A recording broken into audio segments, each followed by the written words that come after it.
2 grants, but they can't get the money unless they're certified by the DHHR. Right now, they're not, but a decision will soon be coming from the state as the city continues its criminal investigation. But just 2.5 weeks before that investigation was launched, a city official wrote a letter supporting SOAR getting the money.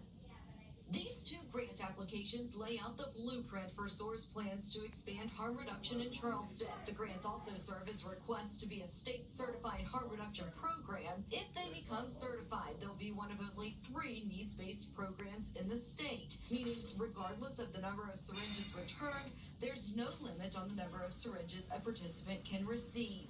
SOAR wants to primarily use the money to buy a van to expand their twice-monthly mobile program that operates out of parking lots on the city's west side and east end. They also say the funds would be used for supplies and coordinators. In all, they're hoping to secure $150,000 they say is desperately needed to help the thousands of IV drug users in Kanawha County who are at high risk of transmitting hepatitis C, HIV, and other infectious diseases. But right now, it's a waiting game on whether or not the state will issue that certification.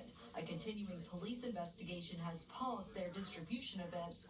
In a previous interview with Eyewitness News, both Mayor Amy Goodwin and Police Chief Tyke Hunt agreed SOAR was in violation of the city code on needle exchange. It is not illegal. You voted on it last time around. It is not illegal to have harm reduction if you have certification from the state of West Virginia, because you've had a harm reduction program going on forever at Health Right Take, for instance. But it has to be approved by the state of West Virginia and I keep saying it actually is, or you get approval from the chief of police. So it's actually not illegal, but you have to have permission. Certification is not a requirement to operate a program in the state, but Hunt made it clear in this letter to SOAR that he wouldn't consider giving them permission in the city while they're under investigation. We have a large amount of speakers tonight. Charleston City Council has remained largely silent on the polarizing topic, even though public speakers passionately for or against SOAR have consistently been at every city council meeting since the 1st of November. Ashley Switzer is one of the residents who has repeatedly voiced her concerns about SOAR to council and the mayor. It's the dishonesty, the deception, and in my mind, they forfeited any kind of seat at the table at all. Others have urged city officials to support SOAR's work as HIV cases in the county rise. Election-related HIV infections in Kanawha County more than tripled over the first 9 months of 2020. By any epidemiological definition, this constitutes an outbreak. SOAR says it was driven to start its program after the shutdown of the Kanawha-Charleston Health Department's needle exchange in 2018. City officials at the time deemed it was dangerous, mismanaged, and causing an excess amount of needle waste across the city. I kind of thought back to the whole Kanawha County Health Department and that debacle, because I was a teacher at Piedmont at that time. And we had to go out on the playground. We found people on the playground. We found needles on the playground. We found human feces on the playground. Sometimes the kids would find it before we did. SOAR did not respond to emailed questions that included specifying when the group started distributing syringes in Charleston and how many had already been given out and returned.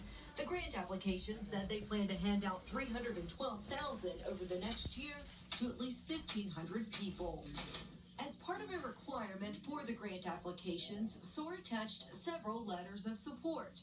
One was from Mayor Goodwin's Coordinated Addiction Response Effort Director, Emily Hanna, who wrote that she was pleased to support SOAR's application for grant funding, going on to praise their naloxone distribution programs. Hanna and other city officials have now replied to repeated questions, including if Hanna was aware of the contents of the grant application that included that detailed design for the group's program, now at the center of a city police investigation, before issuing the city's letter of support. SOAR has since urged the state to certify their work, saying they hope to get through the, quote, bump in the road and get back to full services as soon as possible. In an email to the state's harm reduction coordinator, SOAR feared that if certification was further delayed, it would continue to see fewer clients, move fewer doses of naloxone, reduce HIV testing and treatment, and continue to risk more fatal overdoses and the spread of infectious disease in Kanawha County. We take a much deeper dive into the issue and what's been going on behind the scenes when it comes to harm reduction in the city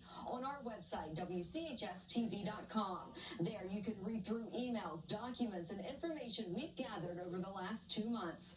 Reporting in the studio, Leslie Rubin, Eyewitness News.